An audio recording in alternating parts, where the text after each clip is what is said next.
Let's get Michael Piletz in. Michael, in truth, veteran law enforcement. Michael, got to go over a couple of things.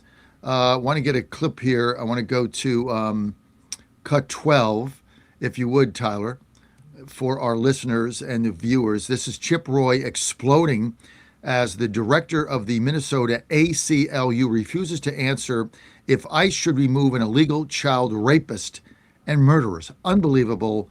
12. Take a listen. Kenneth Moreno Guzman, a criminal illegal alien from Mexico, forcibly broke into the back door of a family's home on January 12, 2025, a year ago, and proceeded to rape an 11-year-old girl and held her 10-year-old sister at knife point, was sought after to be removed by ICE. Should ICE remove that individual from the United States? I mean, first off, I want to say that's tragic. It's horrific. Yes or no? Should ICE carry out its function to remove that individual from the United States and get him to law enforcement for prosecution? Every victim deserves justice. Hector Balderas Healer, a criminal alien from Mexico, was arrested for a felony hit and run that killed an 11-year-old boy on Thanksgiving morning. ICE worked to get this person in custody. Should ICE do that? What I'm talking about is not normal law enforcement. Should I want to ICE be really remove, clear should about I, that. yes or no? Should ICE remove these individuals who are a danger to the American people? Yes or no? I'm here to speak Yes about or what is no? happening. Should ICE carry out its function in law enforcement to remove these people who are killing Americans? Yes or no? ICE has the ability to do its law enforcement activity. So What I'm ICE should talking carry about out is its not law enforcement normal function to remove people who are criminal, who are harming the American people, such as the next person, with due Marvin Fernando respect- Morales Ortez, a criminal illegal alien from El Salvador, brutally murdered a resident inside his home in Western Virginia, just one day after sanctuary politicians refused to honor the ICE arrest detainer and released him from jail. That's what we've been dealing with. That was the product of the previous administration. Now we're trying to remove dangerous actors, and you all want to turn that into some sort of cause celeb.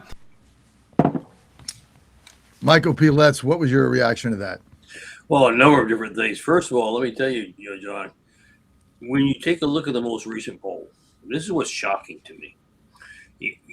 The 53% of Americans now believe this, John, that they not only want the criminal illegal immigrants deported, they want all illegal immigrants deported. That's a majority of the United States now. And I believe what's happening, what you're seeing, John, is we're getting so frustrated with the stupidity and with the total absurdity of the left's liberal policies of what you just saw. Imagine having that debate on the Hill. Do we get rid of a rapist or not who's molesting and harming children?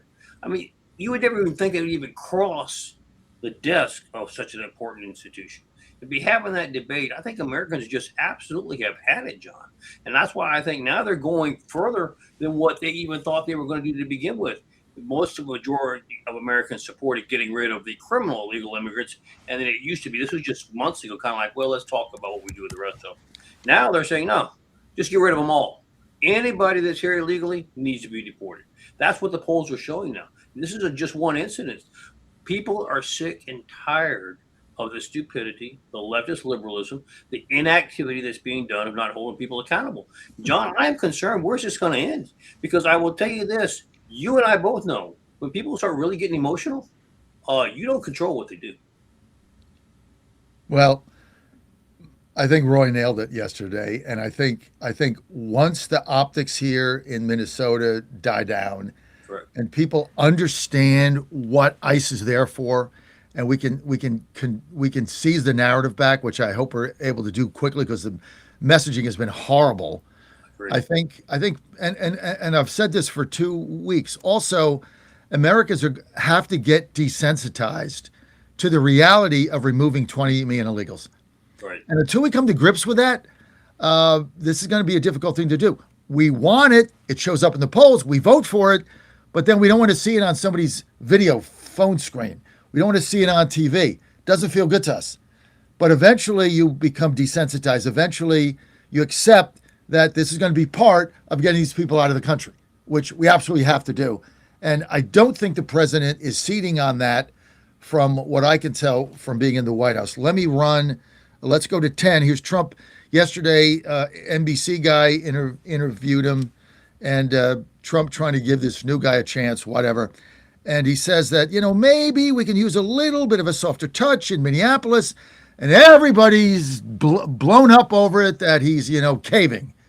I just think he made a reasonable statement, right? Let's go to 10. Take a listen. Let's drill down into the news today. That big change on immigration, 700 officers leaving Minneapolis. Did that come from you? Yes, it did. But it didn't come from me because I just wanted to do it. We are waiting for them to release prisoners, give us the murderers that they're holding, and all of the bad people, drug dealers, all of the bad people. We allowed in our country, I say 25 million people with an open border policy for 4 years under Biden and that group, the auto pen group, I call them. We allowed to come into our country people the likes of which no country would accept. And we're getting them out. Yeah. But we've gotten a lot of them out. So crime now in Minnesota, crime now in Minneapolis is down. Crime in all cities is down. And you know why it's down? It's down because of us. It's down in Chicago by 25%, despite the fact that we are always dealing with these people, and they happen to be Democrats, right. Speaking of that don't know anything about crime prevention. Mr. President, speaking of Minneapolis, what did you learn? I learned that maybe we can use a little bit of a softer touch, but you still have to be tough. These are criminals. We're dealing with really hard criminals. But look, I've called the people. I've called the governor. I've called the mayor, spoke to them, had great conversations with them. And then I see them ranting and raving out there, literally as though a call wasn't made. So, Michael Piletz, a lot of people interpret this as President Trump is backing down on his immigration, his desire to get the 20 million out.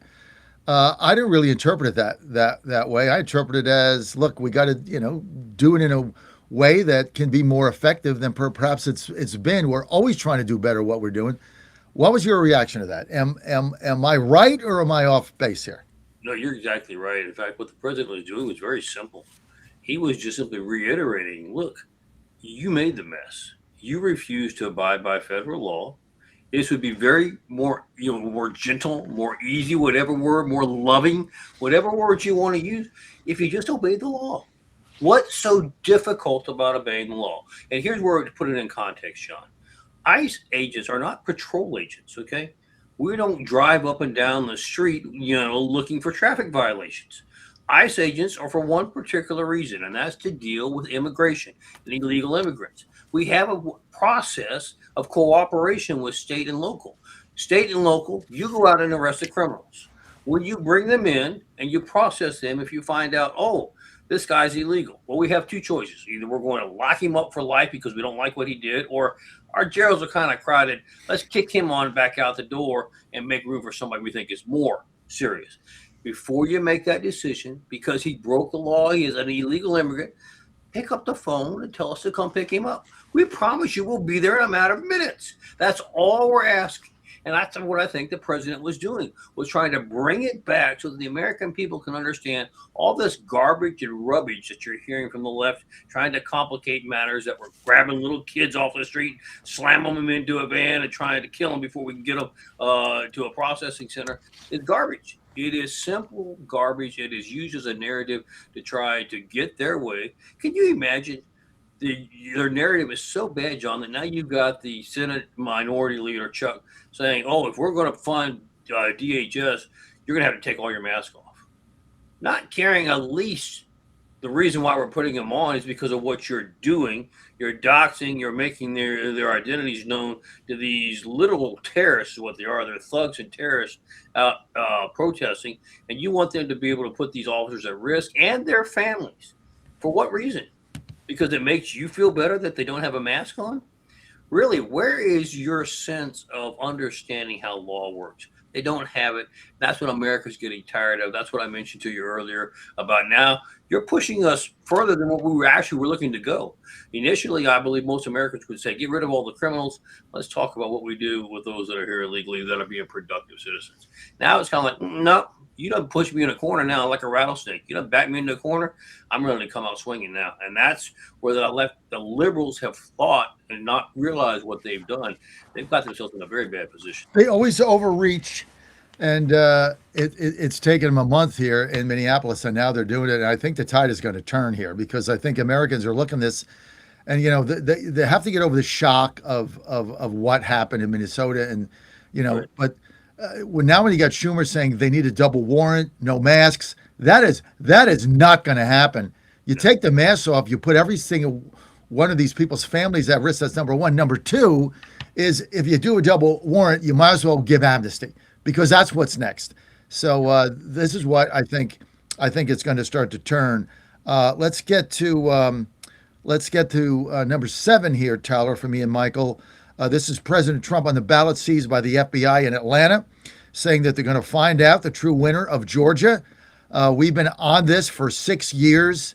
Correct. The reason that we own a station in Atlanta that my wife had us buy was because of the coverage for this. That's why we're there, and it's now going to come out. Michael, let's go to President Trump 7. Take a look. But let me ask you this. If China or any of these countries are involved in our elections, that would bring her into it. And everybody knows that Russia, they talked about Russia, it turned out to be a hoax. It was Hunter Biden, it wasn't Russia. Look, we have to have honest elections. Yeah.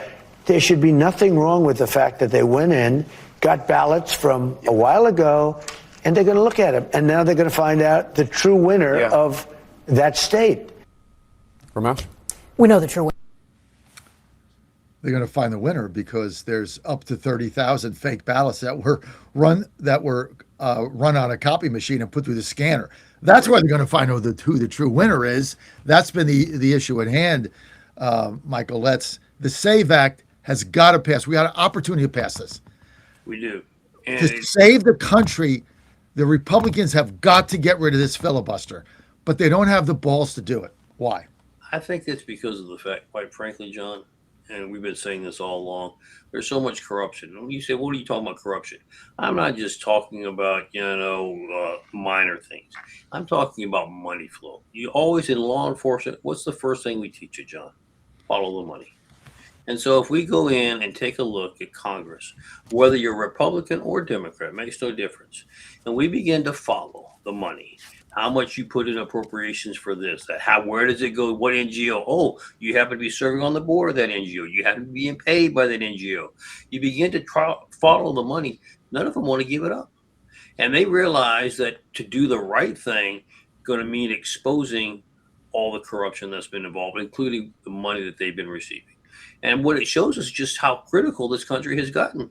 We are to the point now, and I've said it before on your show, John, whether it's the Congress, whether it's judicial, you got judges that refuse the DOJ's order to investigate another judge because they don't think it's appropriate.